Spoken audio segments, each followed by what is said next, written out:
Hello नमस्कार, welcome to inculcate learning. So immediate inferences में conversion obversion हम already discuss कर चुके हैं। अगर आपने नहीं देखा है तो एक बार उसको देख लीजिए, वो बहुत इंपॉर्टेंट है और उसकी जरूरत पड़ेगी जब हम किसी भी प्रेमाइस को कॉन्ट्रापोजिशन जो है वो करते हैं उस टाइम पे। ठीक है जी, और इंपॉर्टेंट है क्योंकि ये तीनों की तीनों जो प्रोसेस है कन्वर्जन ऑब्वर्जन कॉन्ट्रापोजिशन, हमें ये डिफाइन करते हैं अच्छे से कि कौन सी दो टर्म्स जो हैं वो लॉजिकली इक्विवेलेंट हैं या नहीं है। Okay, so this is presented by me Raveena. Videos informative लगे तो इनकलकेट लर्निंग को लाइक शेयर सब्सक्राइब जो है आप कर सकते हैं। It's absolutely free.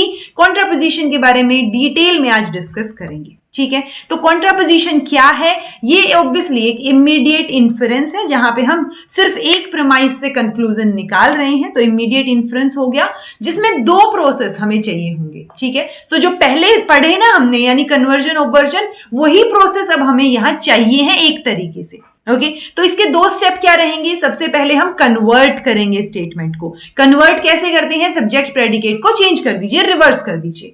अब जब सब्जेक्ट प्रेडिकेट को चेंज करने के बाद हम दोनों की दोनों जो हमारी ये है टर्म्स हैं, सब्जेक्ट और प्रेडिकेट, जो हमने चेंज कर दी हैं, उनकी कॉम्प्लीमेंट्री टर्म्स को इस्तेमाल करेंगे। इट्स लाइक अगर मैं बोल रही हूं ऑल एस इज पी या ऑल एस आर पी, तो ये क्या हो जाएगा? एस और पी को चेंज कीजिए, all p is s, और फिर s और p की टर्म्स जो है कॉम्प्लीमेंट्री टर्म यानी नॉन p और नॉन s। ओके, इस तरीके से। ये सिर्फ एक एग्जाम्पल है। एग्जैक्टली ये सिचुएशन इस a जो हमारी प्रेमाइस है उसके अंदर होगी या नहीं होगी वो हमें देखना है। ठीक है, बट कई बार क्या होता है कि हम जो इसमें कंफ्यूज हो जाते हैं। तो हम क्या कर सकते हैं? अगर आपको ऑब्वर्जन कन्वर्जन अच्छे से समझ आया है तो आप क्या कीजिए, पहले ऑब्वर्ट निकालिए उस स्टेटमेंट का जो प्रेमाइस आपको दी हुई है, फिर जो आपने ऑब्वर्ट किया है उसको कन्वर्ट कर दीजिए एंड देन वापस से ऑब्वर्ट कर दीजिए। अब जाके जो स्टेटमेंट आएगी वो भी सेम आएगी जो हमने स्टार्टिंग में इन दो स्टेप्स से निकाली है।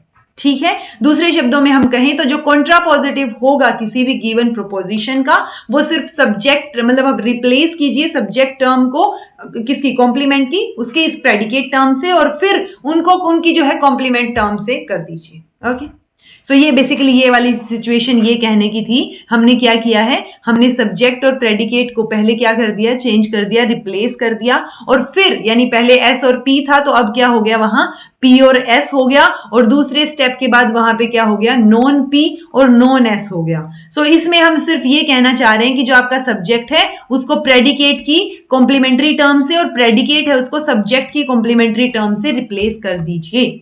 ए प्रोपोजिशन है, जैसे यहां पे क्या है? All cats are pet. So logically क्या होगा?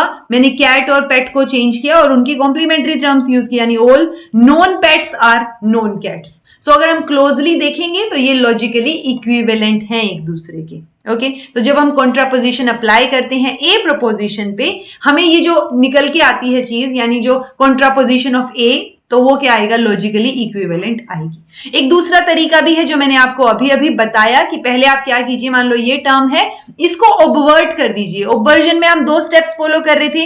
हम जो पहले पॉजिटिव है उसको नेगेटिव, नेगेटिव है पॉजिटिव, यानी कि हमने क्वालिटी चेंज की थी। सो इसकी ऑब्वर्जन अगर मैं निकालूं तो क्या आएगी? नो कैट्स आर पेट, और उसके बाद जो आपकी ये प्रेडिकेट टर्म है इसकी कॉम्प्लीमेंट्री टर्म यानी नॉन पेट, तो क्या आ जाएगा? इसका obversion no cats are non pet. Okay, अब इसको कन्वर्ट कर दीजिए, यानी कि प्रेडिकेट और सब्जेक्ट को रिप्लेस कर दीजिए, यानी no non pets are cats, और अब वापस से इसको ऑब्वर्ट कर दीजिए, यानी नो की जगह ऑल आ गया और कैट की जगह पे नॉन कैट आ गया। ओके, सो ये थोड़ा सा लंबा प्रोसीजर है बल्कि, तो आपको सिर्फ इतना ध्यान रखना है कि पहले आप कन्वर्ट कीजिए, इसको दोनों को चेंज कर दीजिए और फिर उनकी कॉम्प्लीमेंट्री टर्म्स का इस्तेमाल कीजिए। ओके, ओ प्रोपोजिशन हमारी जो है वो भी इसी तरीके से वैलिड निकल के आएगा उसका इमीडिएट इन्फ्रेंस। यानी अगर मैं बोल रही हूं some cats are non pets, तो यहां पे क्या आ जाएगा? कैट और नॉन पेट को चेंज किया और उनकी कॉम्प्लीमेंट्री टर्म, यानी some non pets are not non cats. Okay, so ये यहाँ पे आप इन तीनों स्टेप से भी कर सकते हैं कि some cats are non pets, not pets, तो आप क्या करेंगे? ऑब्वर्ट करेंगे। ऑब्वर्ट करने के लिए आर नोट था तो नोट हटा दीजिए, यानी आपको पॉजिटिव में लेके आना है। तो और उसके बाद आप क्या करेंगे? जो पेट है उसको आप नोट यूज करें, उसके आगे नॉन यूज करेंगे। ओके, आई होप आपको ये चीज समझ आई हो। देन आता है जी आई प्रपोजिशन। आई प्रपोजिशन का जो कॉन्ट्रापोजिशन है वो वैलिड नहीं होता है क्योंकि वो लॉजिकली इक्विवेलेंट नहीं होता।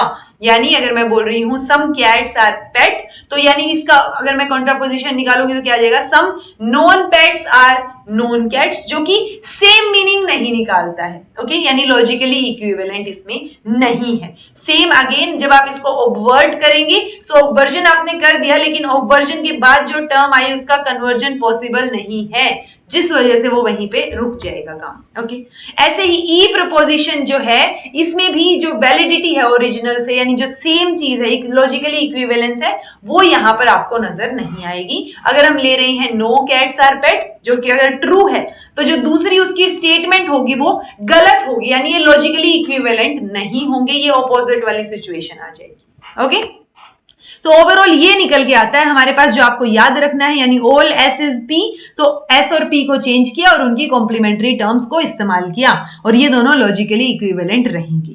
नो एस इज पी, ये अगेन कोई भी एस अगर पी नहीं है तो जो स्टेटमेंट है वो आपकी क्या हो जाएगी, अगेन लिमिटेशन के साथ आएगी, जो हमने एक बार कन्वर्जन में भी देखा था, तो ये सेम नहीं होंगे logically. Okay, some S is P, इसका कॉन्ट्रापोजिशन जो है वो वैलिड नहीं होगा, यानी कि ए और ओ का कॉन्ट्रापोजिशन वैलिड है, अदरवाइज ई और आई का कॉन्ट्रापोजिशन लॉजिकली इक्विवेलेंट नहीं होगा।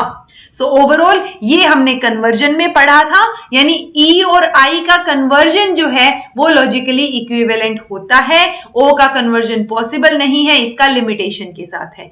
ऑब्वर्जन में सभी का ऑब्वर्जन जो है वो वैलिड रहेगा और लॉजिकली इक्विवेलेंट रहेंगी ये टर्म्स।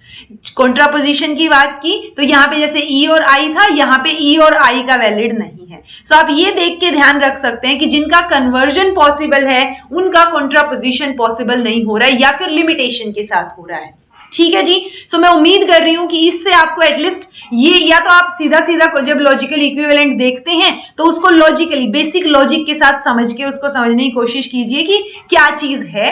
अदरवाइज आप यहां पर देख के इन टर्म से, ये जो तीन आपके सामने टेबल्स हैं, इनको याद रखेंगे और जब आपके सामने मान लो ये term they the all S is P, और अब इसको वो बोल रहे हैं कि इसके लॉजिकल इक्विवेलेंट ढूंढिए, तो लॉजिकल इक्विवेलेंट में उसका कॉन्ट्रापोजिशन लॉजिकल है, उसका ऑब्वर्जन लॉजिकल है, लेकिन उसका कन्वर्जन जो है वो लॉजिकल नहीं होगा, वो एक लिमिटेशन मानी जाएगी, लिमिटेशन के साथ लॉजिकल होगा।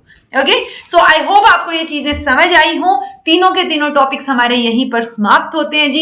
अब हम आपको मिलेंगे मैराथन में। अगर मैराथन की नोटिफिकेशन आपने ऑन नहीं की है सो वो ऑन कर लीजिए। वहां पे मोस्ट इंपॉर्टेंट टॉपिक्स जो हैं on the basis of PYQs, यानी प्रीवियस ईयर क्वेश्चंस के बेसिस पे कौन से बहुत इंपॉर्टेंट टॉपिक हैं जो आपको करके ही जाने हैं। अगर आपने अब तक कुछ भी नहीं पढ़ा है तो भी वो चीज करके आप पेपर देके आ सकते हैं और पेपर 1 आपका डेफिनेटली अच्छा जाएगा, इतनी मैं उम्मीद करती हूँ। और this was all about today. Thank you so much for watching. Be happy, keep smiling, subscribe to Inculcate Learning because it is absolutely free, and be consistent in your efforts.